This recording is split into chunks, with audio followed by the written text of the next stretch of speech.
BBC Bangla. এখন রাত 10:30। একটু পরেই শুনবেন সর্বশেষ বিশ্ব সংবাদ। আপনারা বিবিসি শুনছেন ঢাকায় FM 100, সিলেটে 88.8, রংপুরে 88.8। আপনারা যেখানে আছেন, বিবিসি আপনার সাথেই আছে।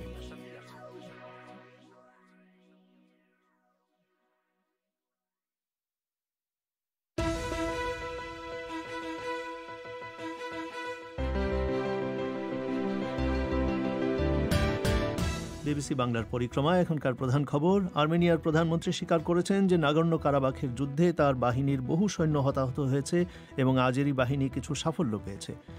শুধু মেডিকেল রিপোর্ট না থাকার কারণে ধর্ষণ মামলার আসামি খালাস পেতে পারে না। বাংলাদেশের হাইকোর্টের এরকম একটি রায়ের পর অ্যাটর্নি জেনারেল বলছেন ভবিষ্যতে মামলাগুলোর ক্ষেত্রে এই রায় গুরুত্বপূর্ণ হতে পারে।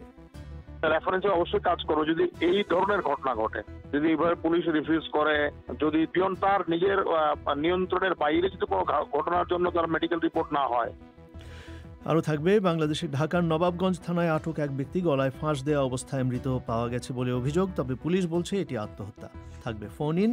এসব নিয়েই আজ রাতের পরিক্রমা। তবে শুরুতেই বিশ্ব সংবাদ।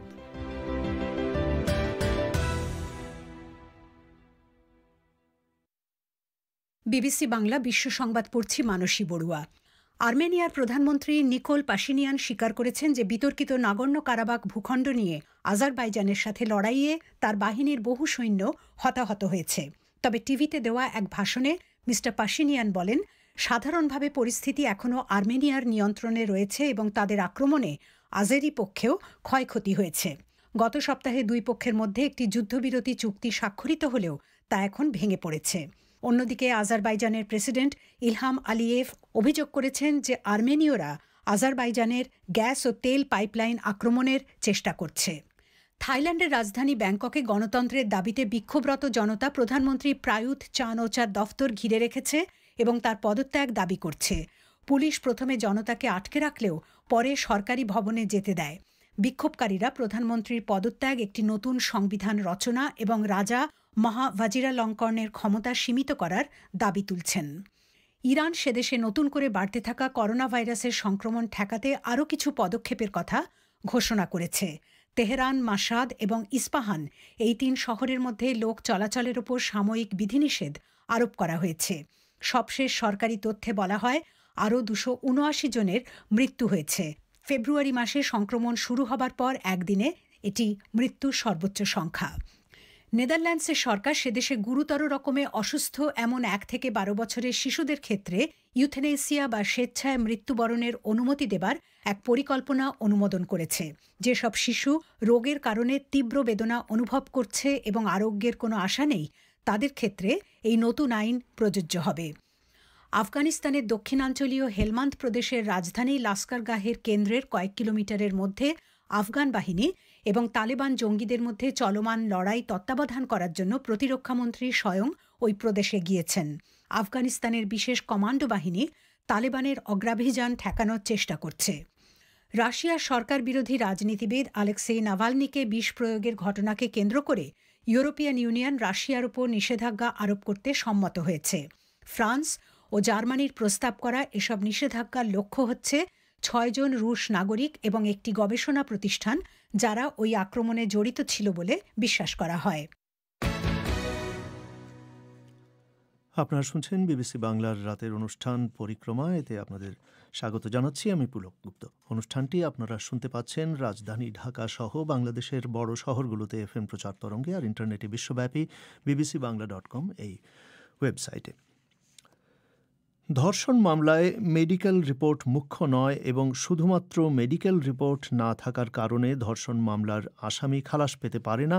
বাংলাদেশের হাইকোর্ট এমন একটি রায় দেবার পর দেশটির অ্যাটর্নি জেনারেল AM আমিনুদ্দিন বলছেন যে এই রায় সাধারণভাবে সকল ক্ষেত্রে প্রযোজ্য না হলেও ভবিষ্যতে বিশেষ পরিস্থিতিতে ধর্ষণের পর মেডিকেল পরীক্ষার শর্ত শিথিল হতে পারে এমন সম্ভাবনা সৃষ্টি করেছে।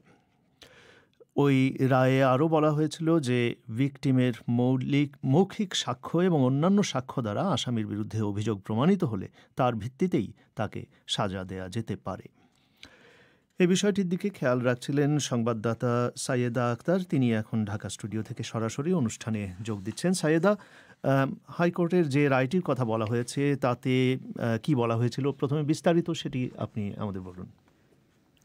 পুলক, এই রায়টি ঘোষণা করা হয়েছিল এই বছরের ফেব্রুয়ারি মাসের 27 তারিখে। তাতে খুলনার নারী ও শিশু নির্যাতন দমন ট্রাইব্যুনাল আসামিকে যে যাবজ্জীবন কারাদণ্ড দিয়েছিল সেটি বহাল রেখেছে হাইকোর্ট।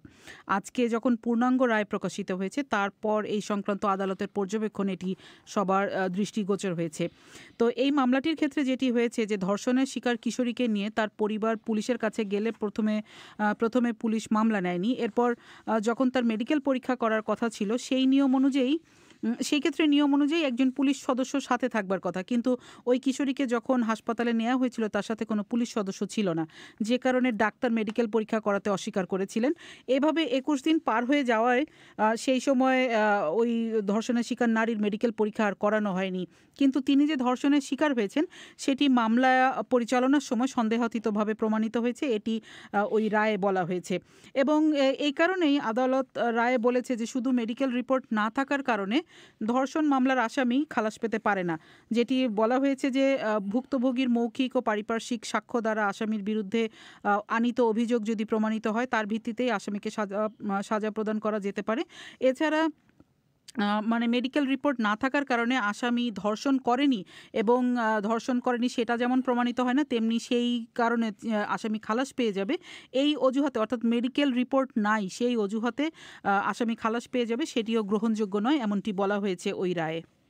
তো সাইয়েদা, আদালতের ক্ষেত্রে যেমনটা হয় যে কোনো এক বিষয়ে একবার একটা রায় হলে ওই ধরনের মামলায় পরবর্তী ক্ষেত্রে বিচারকরা পূর্ববর্তী রায়গুলোর কথা বিবেচনা করেন এবং সেগুলোকে এক ধরনের রেফারেন্স বা প্রেসিডেন্স হিসাবে বিবেচনা করেন।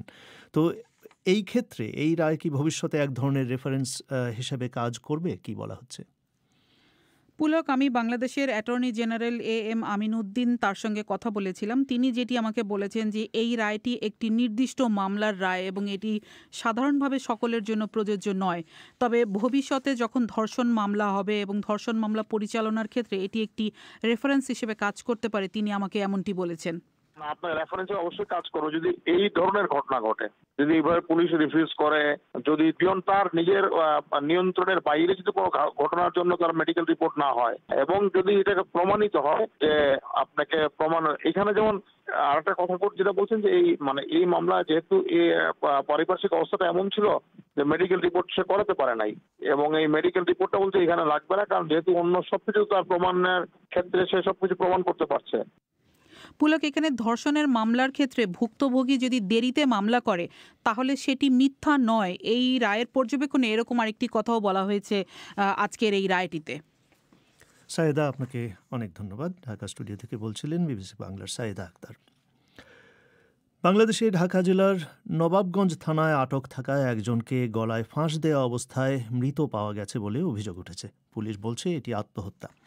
এই ঘটনাটির খবর এমন এক সময়ে এলো যখন এর মাত্র 3 দিন আগেই সিলেটে একটি পুলিশ ফাঁড়িতে নির্যাতনের কারণে রায়হান আহমেদ নামে এক যুবকের মৃত্যুর অভিযোগের তদন্ত চলছে। বাংলাদেশে হেফাজতে মৃত্যু বন্ধে বছর 7 আগে আইন প্রবর্তন করা হয়, পুলিশ বাহিনীতে নানা ধরনের সংস্কারের উদ্যোগও নেওয়া হয়, কিন্তু তারপরেও এ ধরনের ঘটনার অভিযোগ প্রায়ই উঠছে। শুনুন এ নিয়ে ঢাকা থেকে শাহনাজ পারভিনের প্রতিবেদন।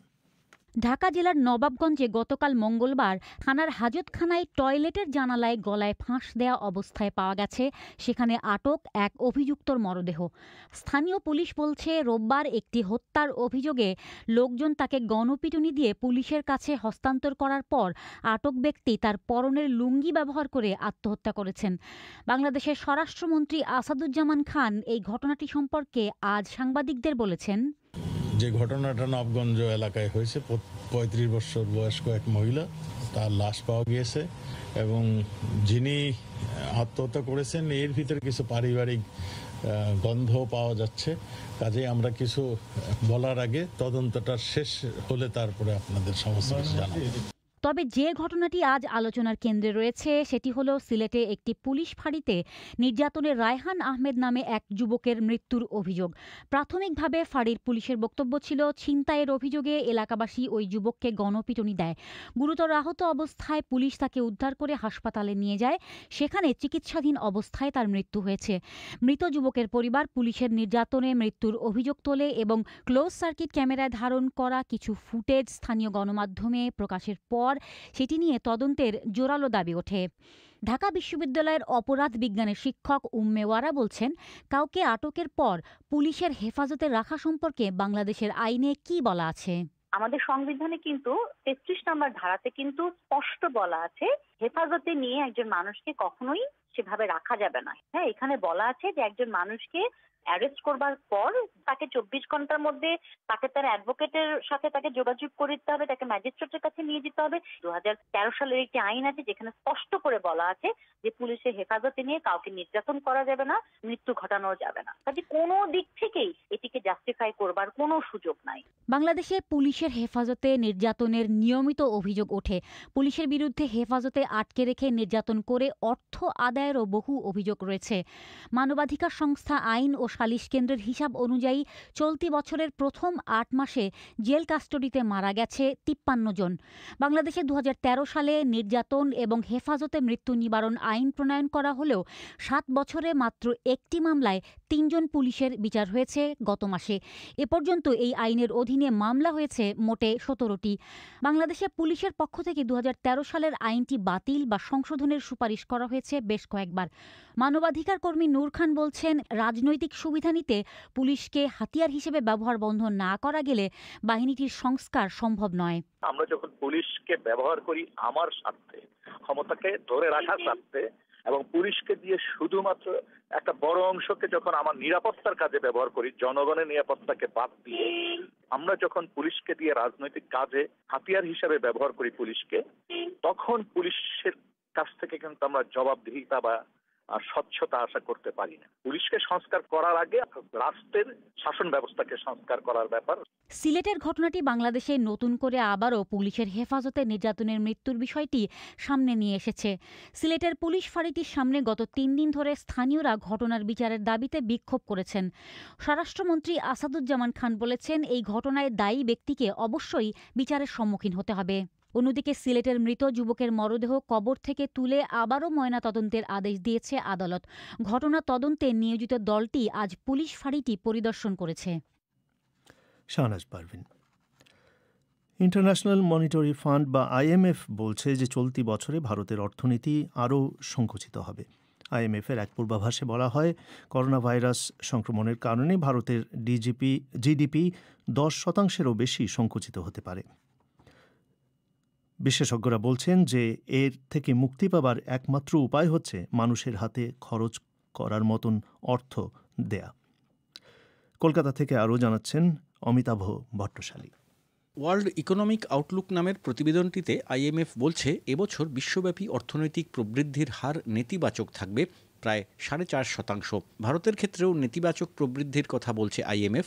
তাদের রিপোর্টে এই হার হবে -10.3%। ভারতের রিজার্ভ ব্যাংকও পূর্বাভাস দিয়েছিল যে জিডিপি 9.5% সংকুচিত হবে, কিন্তু IMF-এর মতে ভারতের অর্থনীতির পরিস্থিতি আরও খারাপ হতে চলেছে। অর্থনৈতিক বিষয়ের বিশ্লেষক কুণাল বোস বলছিলেন, সরকারের পক্ষ থেকে মাঝে মাঝে কিছু স্টিমুলাস দিয়েছে, কিন্তু তাতে দেখা গিয়েছে যে যেটা কনজিউমার ডিমান্ড সেভাবে বাড়েনি। তার কারণ হলো যাদের হাতে কিছু টাকাও আছে তারা ভাবছে না টাকাটা রেখে দেওয়া দরকার, এই করোনা ভাইরাস কতদিন থাকবে তার কোনো ঠিক নেই। অনেক চাকরিতেই হয়তো চাকরিটা রয়েছে কিন্তু মায়না কেটে দেওয়া হয়েছে, সুতরাং ইকোনমির উপরে ইম্প্যাক্টটা কিন্তু ভীষণ রকম পড়েছে। অর্থনীতিবিদ ও বিশ্লেষকরা বলছেন, অর্থনীতির এই নেতিবাচক বৃদ্ধি আটকাতে সরকারকে খরচ করার মতো নগদ অর্থ দিতে হবে সাধারণ মানুষের হাতে, কিন্তু তাতেও সমস্যা তৈরি হতে পারে বলে মনে করেন ইন্ডিয়ান ইনস্টিটিউট অফ ম্যানেজমেন্টের অবসরপ্রাপ্ত অধ্যাপক অম্বুজ মহান্তি। রঘুরাম রাজন থেকে আরম্ভ করে অন্যান্য ইকোনমিস্টরা বলছেন যে কোনো প্রকারে কনজাম্পশন বাড়াতে হবে। শুধু যদি আপনি কিছু ট্যাক্স দিয়ে দেন তাতেও যে কনজাম্পশন খুব একটা বাড়বে কিনা আমার যথেষ্ট ভয় আছে, কারণ মানুষ প্রাণের ভয়ে আছে এখন। সেই পয়সাটা হয়তো সঞ্চয় করতে আরম্ভ করবে, খুব একটা ইনভেস্ট করবে না। যদি ওরকম কিছু একটা হতো না, কনজামশন কার্ড যে আমি 10,000 টাকা দিচ্ছি না, একটা 10,000 টাকার কুপন দিচ্ছি যে আপনি জিনিস কিনুন, এই পুজো আসছে, জামা কাপড় কিনুন, যে যা খুশি খরচ করুন। সংখ্যাতত্ত্ববিদদের ব্যাখ্যা, IMF এর পূর্বাভাস অনুযায়ী ভারতের মানুষের মোট আয় কমবে প্রায় 20 লক্ষ কোটি টাকা। এই পরিমাণ অর্থ কম আয় হলে খরচও কম করবেন মানুষ।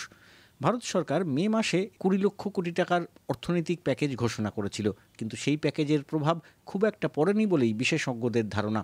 গত সোমবার শুধুমাত্র সরকারি কর্মচারীদের জন্য কিছু অর্থনৈতিক প্যাকেজ ঘোষণা করা হয়েছে। কুণাল বোসের কথায়, সেটা কিন্তু সরকার অনেক দেরিতে করলো, তাও এটা রেস্ট্রিক্টেড আছে। যারা সরকারি কর্মচারী তাদের বলছে যে না, তোমাকে লিভ ট্রাভেল অ্যালাউন্সের বদলে আমরা ক্যাশ টাকা দিয়ে দেবো যাতে তুমি বাজারে গিয়ে খরচা করতে পারো। এটা সরকারের বোঝা উচিত ছিল যে মানুষের হাতে টাকা থাকা খুব প্রয়োজন। ভারতের অর্থনীতির বেহাল দশা নিয়ে বিরোধী দলগুলো সরকারের সমালোচনা করছে। কংগ্রেস নেতা রাহুল গান্ধী টুইট করে বলেছেন, 6 বছরের বিজেপির ঘৃণাভরা সাংস্কৃতিক জাতীয়তাবাদের নিট ফল হলো বাংলাদেশও ভারতকে টপকে যেতে চলেছে। সঙ্গে তিনি IMF-এরই দেওয়া একটি চার্ট দিয়েছেন, যাতে নেপাল, ভারত আর বাংলাদেশের মাথাপিছু জিডিপির হার দেওয়া হয়েছে। কলকাতা থেকে অমিতাভ ভট্টশালী। এবারে ফোন ইন পরিবেশিত হবে ঢাকা স্টুডিও থেকে। সেখানে অতিথিকে নিয়ে অপেক্ষা করছেন সায়েদা আক্তার। সায়েদা। বিবিসি বাংলার পরিক্রমার ফোন ইনে সবাইকে স্বাগত জানিয়ে শুরু করছি। আজ রক্তশূন্যতা, লিউকেমিয়া, থ্যালাসেমিয়া এবং থ্যালাসেমিয়া সহ রক্ত সংক্রান্ত বিভিন্ন রোগ নিয়ে আপনাদের প্রশ্নের জবাব দেবেন বঙ্গবন্ধু শেখ মুজিব মেডিকেল বিশ্ববিদ্যালয়ের হেমাটোলজি বিভাগের সহকারী অধ্যাপক ফারজানা রহমান। এতে যোগ দিতে চাইলে 017141155578 এই নম্বরে SMS করে আপনার নাম ঠিকানা জানিয়ে দিন। অনুষ্ঠানের আগে আমরাই আপনার সাথে যোগাযোগ করব। আমাদের সাথে ইতিমধ্যেই যারা লাইনে সংযুক্ত হয়েছেন তাদের দিয়ে শুরু করি। প্রথমেই চট্টগ্রামের একজন শ্রোতা রুনা আক্তার, তিনি তার প্রশ্নটি করবেন চিকিৎসকের কাছে।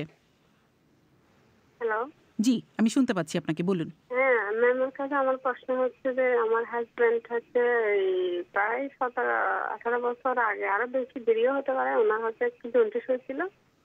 এখন চিকিৎসা করছে, মোটামুটি ওনার রক্ত শূন্যতা মানে বেড়ে গেছে আর কি, ওখান থেকে মানে অনেক শুকিয়ে গেছে।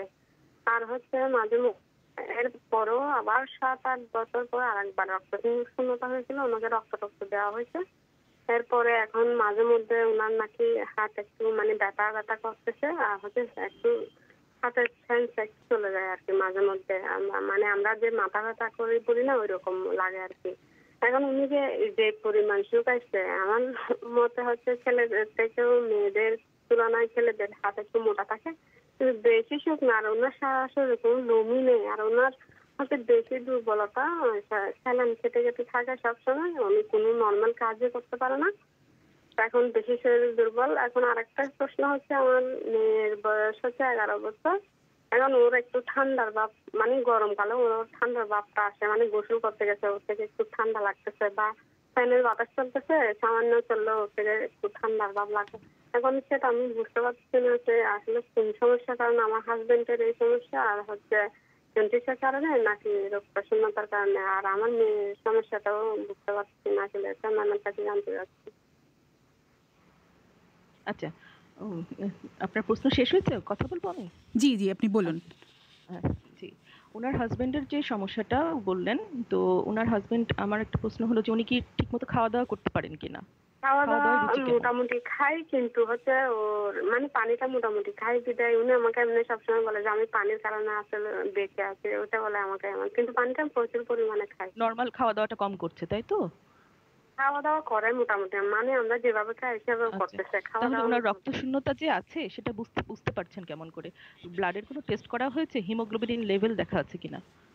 এটা আর চেক করে নাই, 7-8 বছর আগে একবার হয়েছিল, বুঝছিলাম না রক্তশূন্যতা, ব্লাড দেওয়া হয়েছে, তখন আর তো চিকিৎসা করতে যায় নাই। আচ্ছা, তাহলে আমাদেরকে প্রথমে করতে হবে এখন যেটা, যে ওনার সত্যি রক্তশূন্যতা আছে কিনা। তো সেটা বোঝার জন্য স্পেসিফিক টেস্ট হলো ব্লাডের হিমোগ্লোবিন লেভেল দেখা। এছাড়া ওনাকে যদি আশেপাশের কোনো ডাক্তারকে দিয়ে দেখিয়ে ওনার রক্তশূন্যতার লক্ষণ থাকে, শরীর যদি বেশি ফ্যাকাশে হয়ে যায় বা চোখে এনিমিয়া বা শরীরের অন্যান্য অংশে এনিমিয়ার লক্ষণগুলো থাকে, তাহলে বুঝতে হবে যে রক্ত কম আছে এবং ব্লাডের হিমোগ্লোবিন দেখে রক্তের কতটুকু কম আছে সেটা বুঝে এবং সাথে আমরা আয়রন টেস্ট করে আয়রন প্রোফাইল করে আয়রনের ঘাটতি আছে কিনা সেটা দেখে আমরা প্রয়োজনে আয়রন দিতে পারি। আর যদি আয়রনের ঘাটতি না থাকে এবং রক্তশূন্যতা ছাড়াও অন্যান্য কারণেও তার এই সমস্যাগুলো হতে পারে, সুতরাং আগে আমাদের বুঝতে হবে রক্তশূন্যতা আছে কি নাই। আগে আপনার একটা সিবিসি রুটিন সিবিসি টেস্ট যেটা আমরা বলি সেটা করে দেখেন যে হিমোগ্লোবিন আদৌ কম কিনা এখন, তারপরে সেই অনুযায়ী আমরা ট্রিটমেন্ট দিব, সেই অনুযায়ী চিকিৎসার ব্যবস্থা করা যাবে। আপনাকে ধন্যবাদ। আমরা প্রশ্নকারী এবং উত্তরদাতা দুজনকেই অনুরোধ করব প্রশ্ন এবং উত্তর দুটি যেন প্রেসাইজ হয়, তাতে আমরা বেশি সংখ্যক শ্রোতার সঙ্গে কথা বলতে পারবো। এবারে আমাদের নোয়াখালীর একজন শ্রোতা আসমা বেগম, তিনি যোগ দিচ্ছেন আমাদের সঙ্গে, তিনি তার প্রশ্নটি করছেন। ওয়ালাইকুম আসসালাম। জি বলুন আপনি। আমার সমস্যা হয়েছে, আমার ঠান্ডা পানি দিলে আর দিয়ে চুলকায়, ঠান্ডা পানি দিলে নাকে পানি জমে, নাকে ভিতরে চুলকায়। ঠান্ডা পানি থেকে যেটা সমস্যা, হ্যাঁ এটা আসলে ঠিক রক্তশূন্যতা জনিত সমস্যা না, এটা অ্যালার্জি জনিত সমস্যা। ঠান্ডা পানিতে অনেকের অ্যালার্জি থাকে, তো তাহলে ঠান্ডা পানিটা অ্যাভয়েড করতে হবে অথবা অ্যালার্জি কমানোর জন্য কিছু অ্যান্টিহিস্টামিন জাতীয় ওষুধ খেতে হবে। এবারে ফরিদপুরের শ্রোতা রাকিবুল ইসলাম। জি, আমার দুটি প্রশ্ন। জি, প্রথম প্রশ্ন হচ্ছে থ্যালাসেমিয়া রোগের সঠিক চিকিৎসা কোথায় পাওয়া যাবে, আর দ্বিতীয় প্রশ্ন হচ্ছে এর চিকিৎসা আনুমানিক কত টাকা ব্যয় হবে?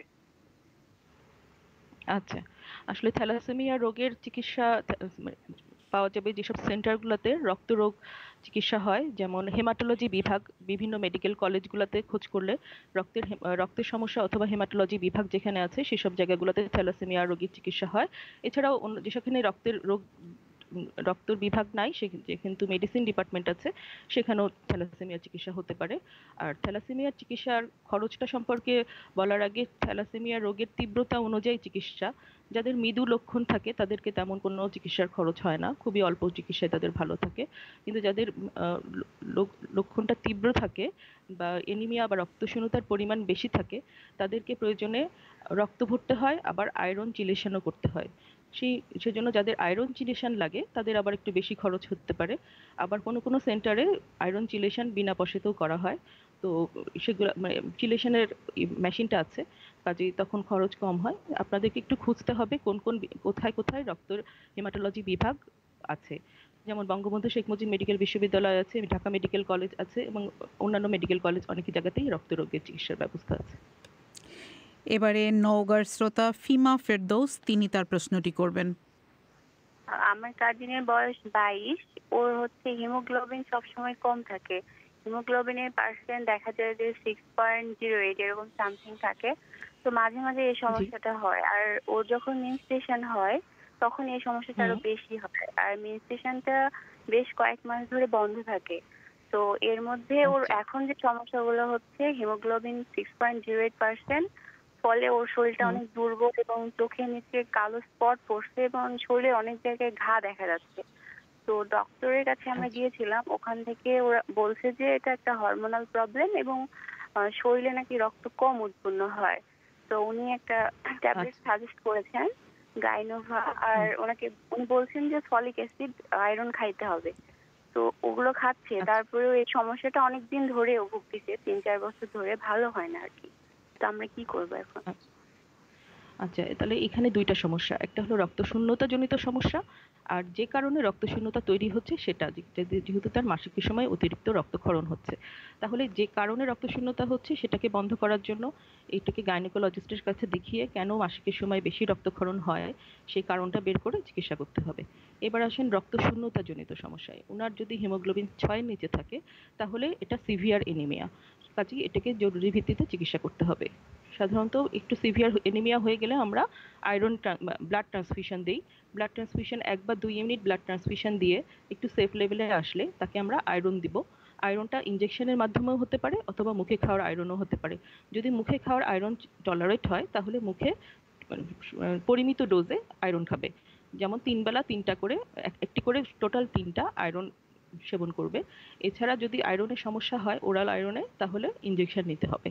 আর সেই সাথে তার মাসিকের সমস্যার সমাধানটা করলেই তার আয়রন রক্তের ঘাটতিটা পূরণ হবে। আপনাকে ধন্যবাদ। এবার রংপুরের শ্রোতা হাবিবা আক্তার। হ্যাঁ, আমাদের চারিদিকে আত্মীয় স্বজন এবং একটু আশেপাশে তাকালেই শোনা যায় যে প্রায় বাড়িগুলোতে অল্প বয়স থেকে বৃদ্ধ বয়স পর্যন্ত মানুষের উচ্চ রক্তচাপ, এবং এর ফলে জীবনের সব দিক থেকে অন্ধকার হয়ে আসছে। বিভিন্ন কাজকর্মে তারা অংশগ্রহণ করতে পারে না। যেমন আমরা এখন মিডিয়াতে দেখতে পাচ্ছি যে আমাদের দেশে ডায়াবেটিস এবং উচ্চ রক্তচাপ সব বয়সের মানুষদের মধ্যে ভীষণভাবে বেড়ে যাচ্ছে। এই ভয়াবহ উচ্চ রক্তচাপ থেকে বাঁচতে হলে প্রতিরোধমূলক ব্যবস্থা কি? আক্রান্ত হয়ে গেলে সহজ সরল এবং একদম সাধারণ চিকিৎসা নিয়ে কিভাবে আরোগ্য সম্ভব, প্লিজ একটু বলবেন। আচ্ছা, উচ্চ রক্তচাপ জনিত সমস্যাটা সাধারণত একটু বেশি বয়সেই হয়ে থাকে। রক্ত শূন্যতার সাথে কিন্তু উচ্চ রক্তচাপের তেমন কোনো সম্পর্ক সাধারণত থাকে না। উচ্চ রক্তচাপের আমাদের প্রধান কারণই আমাদের এখন সেডেন্টারি লাইফস্টাইল, যে আমরা এখন বেশি চলাফেরা করি না, বেশি এক্সারসাইজ করি না, আমাদের খাওয়া দাওয়ার অভ্যাসটা একটু আগেকার দিনের তুলনায় অন্যরকম হয়ে গেছে। আমরা ফ্যাটি ফুড বেশি খাই, শাকসবজি কম খাই, এসব কারণে উচ্চ রক্তচাপ সেই সাথে ডায়াবেটিস এই সমস্যাগুলো বেড়ে গেছে। সুতরাং আমাদের খাদ্যাভ্যাস, আমাদের জীবনযাপনের প্রণালী এগুলা পাল্টাতে হবে। সেই সাথে কিছু ওষুধ খেয়ে এই উচ্চ রক্তচাপ যাদের অলরেডি হয়ে গেছে তাদের সেই উচ্চ রক্তচাপ কন্ট্রোলে রাখতে হবে। আর এর সাথে আসলে রক্তশূন্যতার সাথে সম্পর্ক নাই। এবারে আমাদের রংপুরের আরেকজন শ্রোতা শামসুন নাহার ময়না, তিনি তার প্রশ্নটি নিয়ে আসবেন। জি, সমস্যা হচ্ছে যে আমি চোখে ঝাপসা দেখি, মাথা ঝিমঝিম করে এবং মাথার ভিতরটা ঘুরে এমন, আর আমি অল্পতেই হাঁপিয়ে যাই, মনে থাকে না। যদি কোনো কিছু পড়ি কিন্তু বুঝি, কিন্তু তারপর তখন সেটা মনে থাকছে, কিন্তু একটু সময় পেরিয়ে গেলে আর সেটা মনে থাকছে না।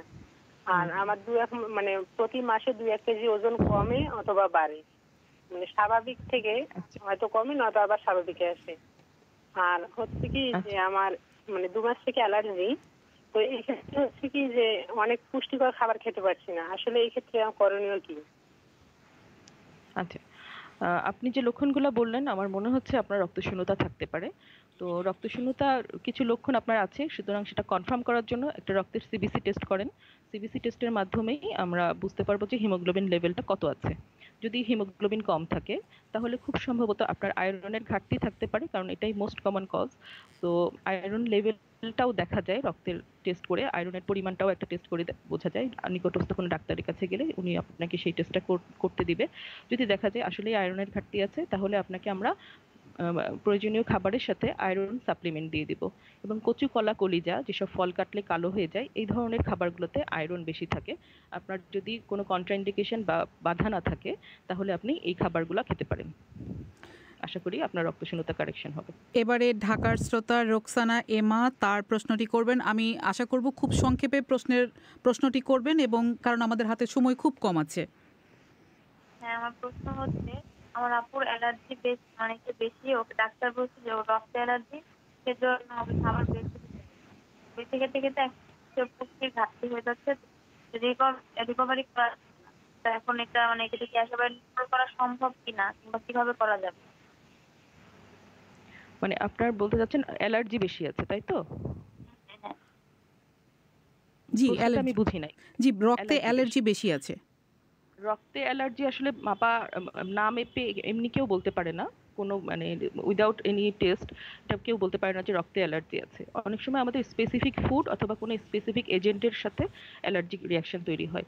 সেটা অনেক সময় রক্তের টেস্টে ইওসিনোফিলের পরিমাণটা বেশি থাকলে সেটা একটা ধারণা করা যেতে পারে, অথবা রক্তে একটা ইমিউনোগ্লোবিউলিন আছে, ইমিউনোগ্লোবিউলিন ই, এই দুটার পরিমাণ যদি বেশি হয় তাহলে আমরা ভাবতে পারি যে তার কোনো একটা এজেন্ট অথবা কোনো একটা খাবারে অ্যালার্জি আছে। এবং তখন আমরা সেটা হিস্ট্রি থেকে খুঁজে বের করার চেষ্টা করি যে কোন খাবার বা কোন জিনিসের সংস্পর্শে ওনার অ্যালার্জি হচ্ছে। করছে, সেটাকে আইডেন্টিফাই করে তারপরে আমরা সেইটাকে অ্যাভয়েড করতে বলি, সেই খাবারটাকে অথবা এজেন্টটাকে।